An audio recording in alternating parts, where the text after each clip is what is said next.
കോഴിക്കോട് കൊടിയത്തൂരിൽ അമ്മയ്ക്കരികിലെത്താൻ റോഡിന് കുറുകെ ഓടിയ കുഞ്ഞ് സ്വകാര്യ ബസിന് മുന്നിൽ നിന്നും അത്ഭുതകരമായി രക്ഷപ്പെട്ടു. കൊടിയത്തൂർ കോഴിക്കോട് റൂട്ടിലോടുന്ന തയ്യിൽ ബസിന് മുന്നിൽ നിന്നാണ് കുട്ടി രക്ഷപ്പെട്ടത്. ദൈവത്തിന്റെ കരങ്ങളാണ് കുട്ടിയെ രക്ഷപ്പെടുത്തിയതെന്നും 2 ദിവസം എടുത്തു ഷോക്കിൽ നിന്ന് മുക്തരാകാനെന്നും ബസ് ഡ്രൈവർ ഷനോജ് പറയുന്നു.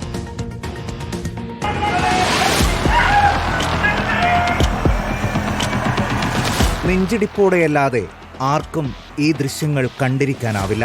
കണ്ടു കഴിയുമ്പോഴാകട്ടെ അത്ഭുതം, ആശ്വാസം.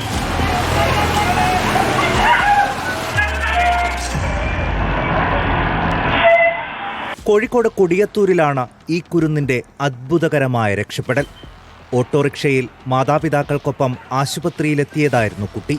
വാഹനം നിന്ന ഉടൻ റോഡിന് മറുവശത്തുള്ള അമ്മയ്ക്കരികിലേക്ക് കുട്ടിയോടി. പിതാവ് ഓട്ടോ ഡ്രൈവർക്ക് പണം നൽകുന്ന തിരക്കിലായിരുന്നു.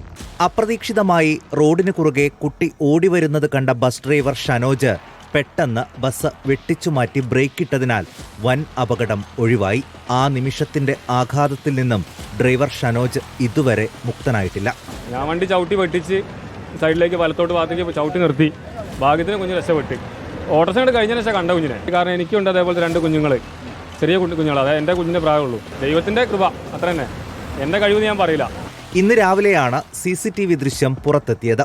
ബസ്സിലെ കണ്ടക്ടറുടെ നിർദ്ദേശപ്രകാരം ഷനോജ് തന്നെയാണ് ദൃശ്യങ്ങൾ വാട്സാപ്പ് ഗ്രൂപ്പുകളിൽ പങ്കുവച്ചത്. അങ്ങനെ ഞാനാണ് അവനോട് പറഞ്ഞത് കൊടിയത്തൂർ ഗ്രൂപ്പിലേക്ക്, നമ്മളൊരു ഗ്രൂപ്പുണ്ട് കൊടിയത്തൂരം, ആ ഗ്രൂപ്പിലേക്ക് ഇടാൻ പറഞ്ഞത്. തോന്നിയെന്താ വെച്ചാൽ ആ കുട്ടീനെ കിട്ടിയില്ല. അതിനെക്കാട്ട് വലിയ അംഗീകാരം വേറെ എന്താ വേണ്ടിയത് ദുനിയാവിൽ? റോഡരികിൽ വാഹനമിറങ്ങുമ്പോൾ കുട്ടികളുടെ കാര്യത്തിൽ മാതാപിതാക്കൾ അതീവ ജാഗ്രത പാലിക്കണമെന്ന ഓർമ്മപ്പെടുത്തൽ കൂടിയാണ് ഈ വീഡിയോ. റിപ്പോർട്ടർ, കോഴിക്കോട്.